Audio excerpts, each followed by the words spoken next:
काय काय? तुझ्या नाकात 2 पाय. लिस्ट वाचलीस? हो. नक्की? नक्की म्हणजे काय? वाचली? याचा अर्थ तुम्हाला लिहिता वाचता येत नाही.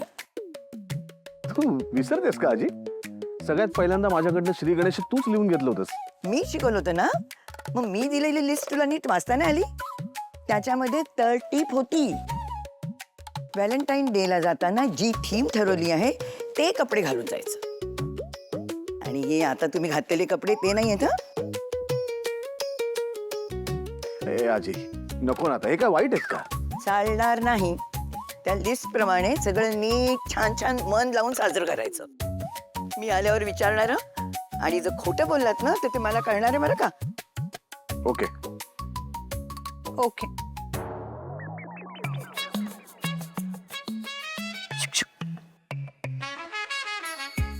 पिंट्या भानावर ये. आज आणि चेंज करून घ्या जा.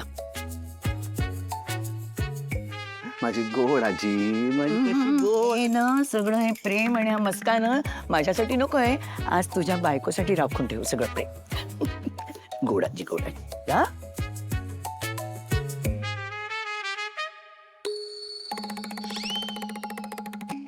हो तुम्ही डोळा नका मारू. ह्या बाबतीत मीही तुमच्या पार्टीत नाहीये. हे?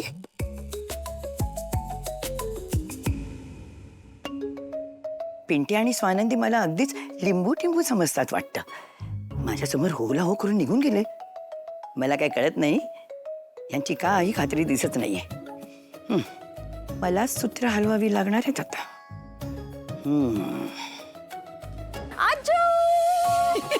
Good morning and happy Valentine's day. Happy Valentine's day. Happy Valentine's sweet. काय छान दिसतात का तू या ड्रेस मध्ये.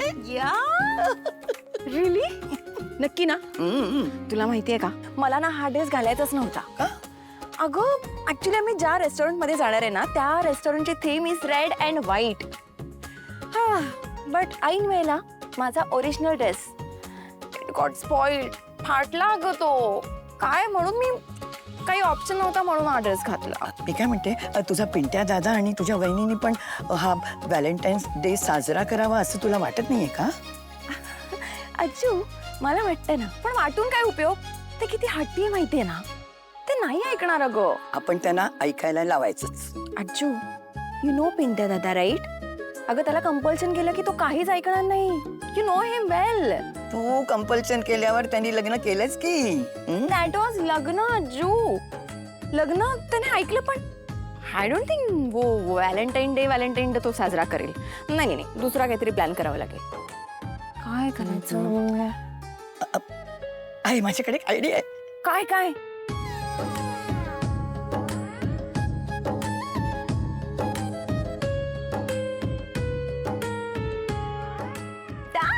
Mission Valentine's day.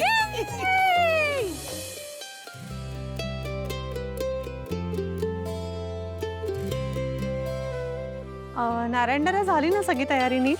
हो मॅम.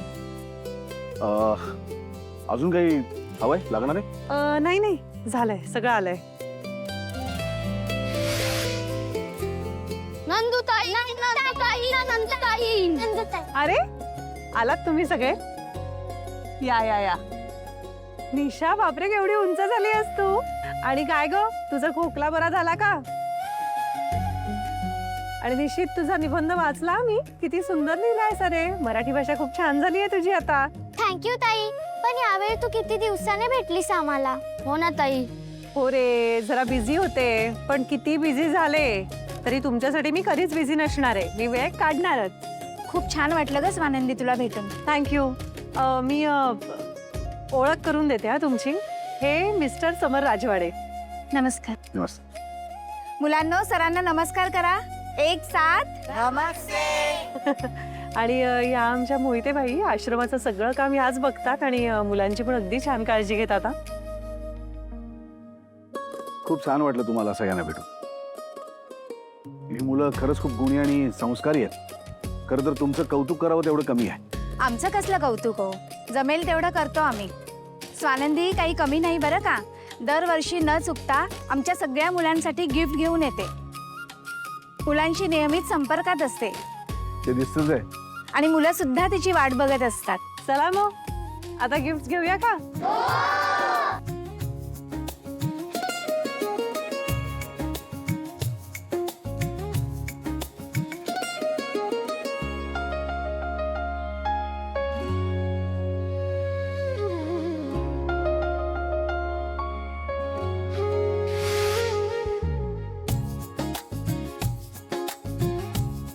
ताई, आपण एक फोटो काढूया का? अरे हो, चला काढूया. या या या. या सगळे.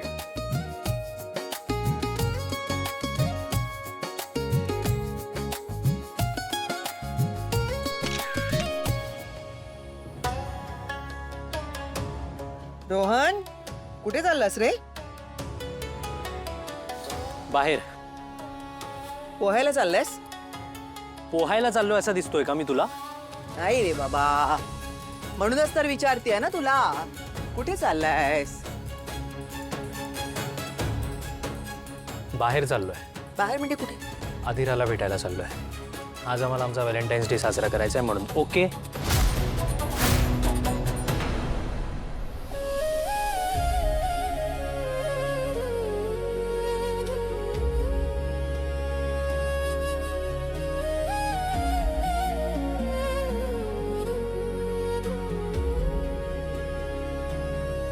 स्वानंदी, तुझे खूप खूप आभार आहेत. काय बोलताय तुम्ही? बरं, ह्या जोगळेकर आजी आहेत, आत्ताच काही काळापूर्वी मोठ्या आजारातून बाहेर पडल्या. हो खरंच? हो, पण आता बघा ना, यांच्याकडे अगदी 20 वर्षांनी तरुण झाल्यासारख्या वाटतात की नाही? अगदीच. आजी, कुठल्याही गोष्टींची गरज लागली ना सांगायचं मला. हा, काही त्रास वगैरे नाही, अगदी ठणठणीत आहे मी. अहो, या आजाराने माझं काही फारसं बिघडलं नाहीये. तर एवढंच नाही हा, आता आजींनी स्वतःचा सपोर्ट ग्रुप सुरू केलाय. त्याच्या अंतर्गत त्या पेशंट्सना भेटतात, अगदी मैत्रिणींसारख्या त्यांच्याशी गप्पा मारतात, अनुभवातून येणारे सल्ले देतात. वा आजी, अहो केवढं मोठं काम आहे.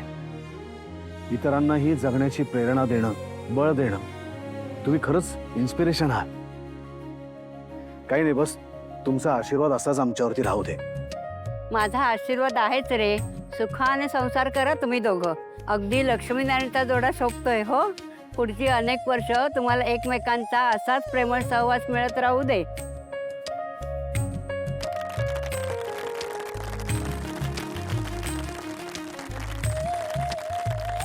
दुसऱ्यांना त्रास देणाऱ्या, मनस्ताप देणाऱ्या, घर सोडून जाणाऱ्या व्यक्तीबरोबर नसता साजरा करायचा असतो प्रेमाचा दिवस. काय संबंध आहे याचा? हे बघ, मुळात ना माझं अधिरावर खूप प्रेम आहे आणि आज आमच्या प्रेमाचा दिवस आहे. आणि मला कळत नाहीये यात घरचा किंवा घरच्यांचा काय संबंध आहे. हे बघ रोहन, जी मुलगी आपल्या घरच्यांना त्रास देते, इकडे नाही बरं का, माहेरच्यांना पण जी त्रास देते, जी आपल्या जन्मदात्री आई बरोबर नीट वागत नाही, अशा मुली बरोबर कधी करायचा नसतो काही हा सगळा तो प्रेमाचा दिवस साजरा. अरे प्रेम कशाशी खातात ते सुद्धा तिला माहित नाही. उगीच तिची बाजू घेतोय. एक मिनिट, कोणाची बाजू वगैरे घेत नाहीये. मुळात मला कळत नाही आपण सगळे एकाच बाजूला का नाही आहोत. तेच काय प्रॉब्लेम आहे यात? अगं, जसं माझ्या बायकोवर प्रेम आहे ना, तसंच माझ्या बाबांवर प्रेम आहे, सूशवर प्रेम आहे, ताईवर प्रेम आहे, आईवर प्रेम आहे. मग आईला घेऊन जा. येऊन जाईन ना मदर्स डेला. आज व्हॅलेंटाईन्स डे ना, आज मी अधिरासोबत बाहेर जाणार. ठीक आहे? जी मुलगी घर सोडून जाते, आपल्या नवऱ्याला नवरा आहेस ना तू तिचा, नवऱ्याला सोडून गेली ती मुलगी, तिच्या बरोबर साजरा करतोय सा प्रेमाचा दिवस. हो करणार, कारण माझं तिच्यावर प्रेम आहे. आणि बघ, ती कशी असली ना तरी मुद्दाम दुसऱ्याला त्रास होईल असं ती कधीच वागत नाही. कोण म्हणतं असं? मी सांगतोय ना तुला. नाही, पण कसं आहे ना, अनफॉर्च्युनेटली मी तुझ्या बाबतीत हे असं बोलू शकत नाही. ठीक आहे? आता काही बोलू नकोस, मी जातोय. बाय. मला काही ऐकायचं नाहीये. बाय. नाही, आरोप करून जातोय हा मुलगा. मी तर सगळ्यांशी नीट वागते.